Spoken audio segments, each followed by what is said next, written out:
gosh. I mean, I mean, I'm not admiring myself. That seems kind of odd for a minute, but I mean, it's just, there are people who have done this, and I have never, ever seen someone actually capture. It's festive, it's upbeat, but it's very difficult when you work on a morning show and you're in LA, because the Oscars end local time about 10, 11 o'clock, backstage interviewing the winners, which is great, and it was so sweet.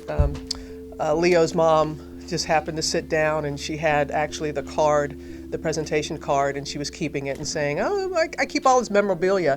And I'm thinking, like, just like us, you know, like every mother who just keeps little keepsakes, but it happens to be her son won the Oscars. And so I get back to my room, I pre-order a hamburger, and it's waiting for me in my hotel room. I don't go to any of the parties, and we're up at 1 o'clock.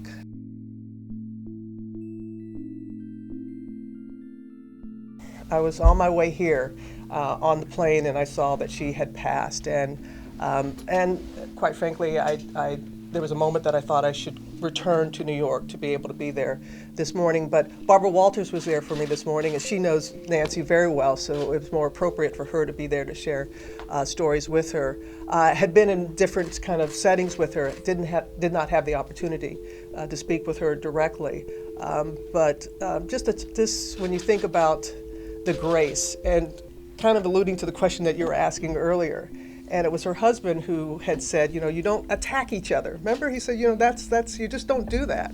And I just thought she handled that the office with such grace, and the beautiful love story between the two of them. And I think that it's a good reminder of how you can carry yourself when you're in that high office. And I just, every time I was in her presence, it was just such elegance and grace.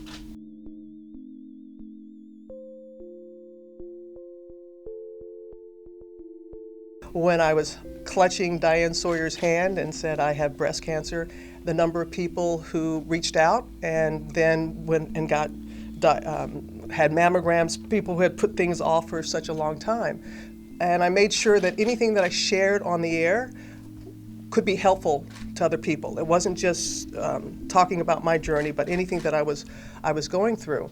And then when I was diagnosed in 2012 with MDS, myelodysplastic syndrome, a blood cancer disorder that came on through my aggressive treatment for the type of breast cancer that I had, you know, I looked to the heavens and was like, oh, come on. I made my message one time. Do I have to do it again? And right before I walked out on the runway, there was a mirror, and I took the wig off, and I walked out there live, and no one knew I was going to do it, and the lights were bouncing off my little bald head, two hairs. And I'll never forget, somebody was watching that morning. They contacted me and said they were watching. I was a mother, and she started crying, and she was watching with her child. And the child said, first of all, Mom, why doesn't Robin have any hair?